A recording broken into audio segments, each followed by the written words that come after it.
They were so intelligent, you wouldn't know what they'd do next.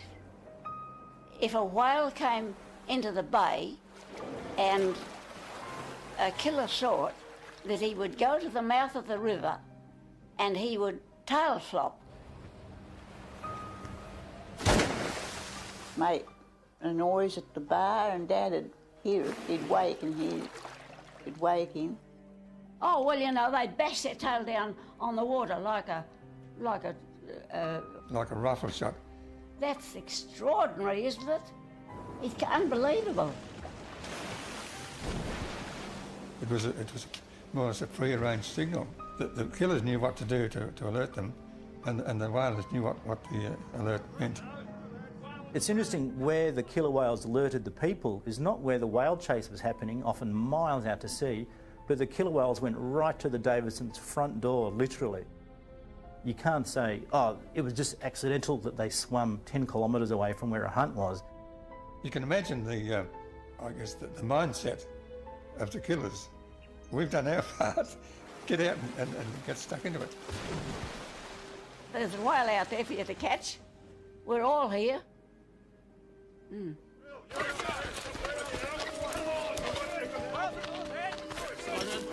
Because often it would be black as night, certainly no way of seeing where a whale was far out to sea.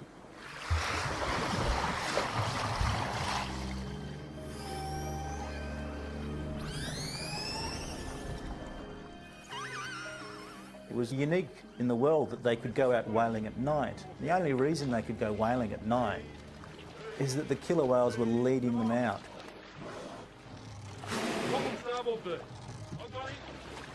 The only way you can know where you're going is that you have these massive animals in the ocean guiding and protecting you.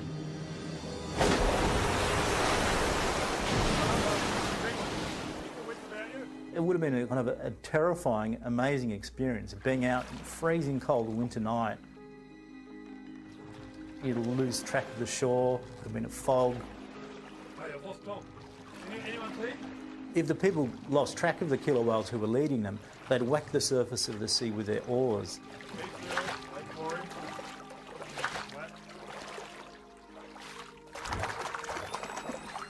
And then the killer whales would swim back.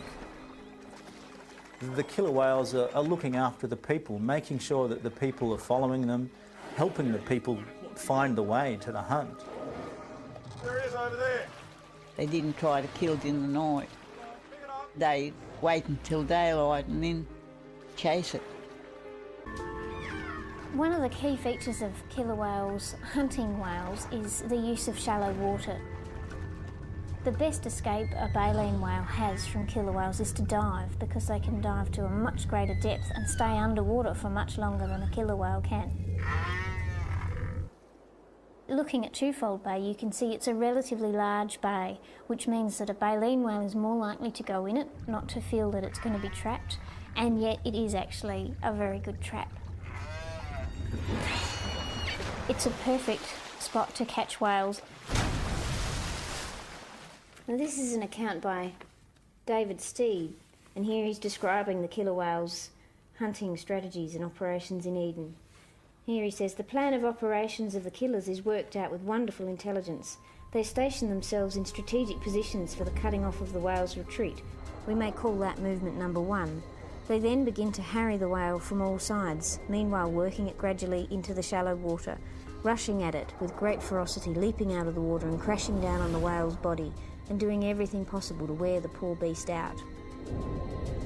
The whole chase is arranged so intelligently and systematically as to be indicative of a very high order of reasoning ability.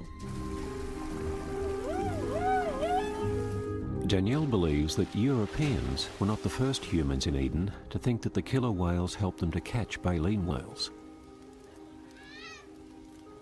First were the Yuin people. In the Mitchell Library is a 100-year-old account of a ceremony Yuin men used to enact on the beach. Here's the passage relating to the killer whales and the Yuin people. When the natives observe a whale near the coast pursued by the killers, one of the old men goes and lights fires at some little distance apart along the shore to attract the attention of the killers. He then walks along from one fire to another, pretending to be lame and helpless, leaning upon a stick in each hand. This is supposed to excite the compassion of the killers and induce them to chase the whale towards that part of the shore in order to give the poor old man some food.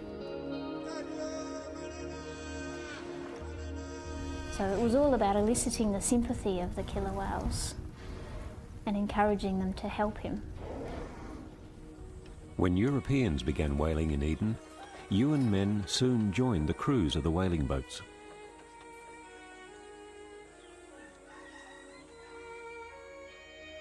The Yuin people provided the reliable labour force for people like the Davidsons.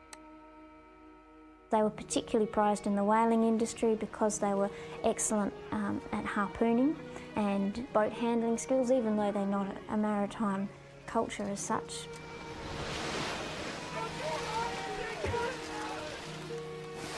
The Aboriginal whalers knew the killer whales by name. They regarded them as their relatives, as their brothers, as their guiding spirits. Danielle believes that the early Aboriginal whalers may have initiated the law of the tongue. The fact that the Aboriginal whalers were prepared to leave the whale carcass for the killer whales was probably the real starting point of the potential for that cooperative relationship, because European whalers would have assumed that the killer whales would just take the whole carcass and eat it all. Another eyewitness account of early whaling in Eden was written by Oswald Briley, the whaling station manager in the 1840s. When the whale is dead and being towed back home, the killers still follow it and sometimes take it bodily down. Under these circumstances, the body is buoyed and anchored, and generally it comes free again within 36 hours, minus the tongue, the favourite morsel of the killers. So that seems to have been the genesis of it. If you're not going to drive off the killer whales, if you're not going to harm them, you have to learn to work with them. The European whalers very rapidly realised that actually it's quite beneficial to have the killer whales there, that actually you increase your harvesting rate. You can catch whales with a single boat that would actually normally take you 6 or 7 boats to harpoon if you're working with the killer whales. So this is why this scenario has probably only ever occurred in Eden and why it's so unique. That spiritual significance of the killer whales to the Yuin was present. It needed the extension of the European whaling industry to bring in some benefit to the killer whales themselves. Elsewhere in the world, killer whales have only ever been observed hunting whale calves. But in Eden, a unique situation developed, allowing both killer whales and humans to do something that neither could have done on their own. Eden holds the world record for the largest whale ever caught from a hand-thrown harpoon.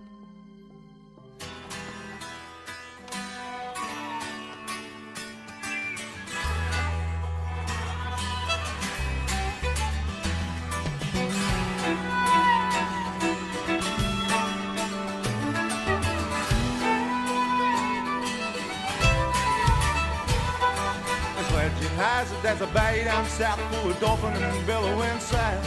Went a long way back with the killer whale pack, and the town was a living on whales. They likes to burn on the night's return, some of them on automobiles. So the factories wind and the whales decline at the mercy of the harpoon sneer, singing, "Well, bars she blows, well, on up she rides, well, look at the whale, whale with the killers are eaten."